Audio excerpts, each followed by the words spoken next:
CBSE में 9वीं से 2 भारतीय समेत 3 भाषाएं पढ़ना अनिवार्य। बोर्ड ने कहा 1 जुलाई 2026 से लागू होगी नई व्यवस्था। कम से कम 2 भारतीय मूल की भाषाएं होंगी। तीसरी भाषा को बोर्ड परीक्षा से छूट दी। योग्य शिक्षकों की कमी होने पर कार्यात्मक ज्ञान वाले अन्य विषयों के शिक्षक पढ़ा सकेंगे। इस प्रकार की होंगी भाषाओं की श्रेणियाँ।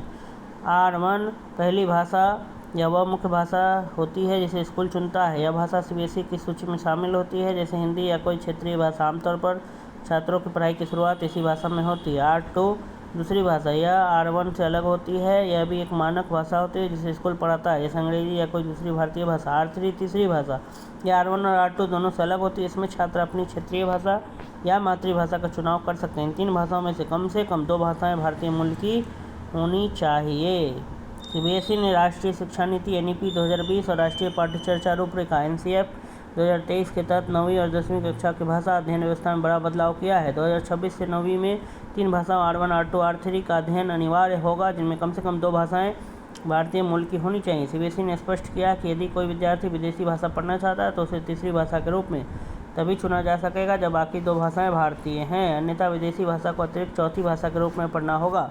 यह व्यवस्था 2026-27 के सत्र से लागू होगी। बोर्ड के अनुसार NCERT द्वारा जारी किए गए नए पाठ्यक्रम के अनुरूप यह बदलाव किया जा रहा है। सीबीएसई ने कहा कि 9वीं के विद्यार्थियों के लिए फिलहाल R3 पाठ्यपुस्तकें उपलब्ध नहीं है, इसलिए 2026-27 संस्करण की 6वीं की R3 किताबों का उपयोग किया जाएगा। साथ ही स्कूलों को स्थानीय साहित्य, कहानियाँ, कविताएँ और गैर काल्पनिक सामग्री जोड़ने की अनुमति दी गई है। इसके लिए विस्तृत दिशा निर्देश 15 जून 2026 तक जारी किए जाएंगे। अभी तक 9वीं में 3 भाषा नीति अनिवार्य नहीं थी। सीबीएसई ने यह भी माना कि कई स्कूलों में भारतीय भाषाओं के योग्य शिक्षकों की कमी हो सकती है। ऐसे में अंतरिम व्यवस्था के तौर पर अन्य विषयों के उन शिक्षकों की सेवाएं ली जा सकेंगे जिन्हें संबंधित भाषा का कार्यात्मक ज्ञान हो।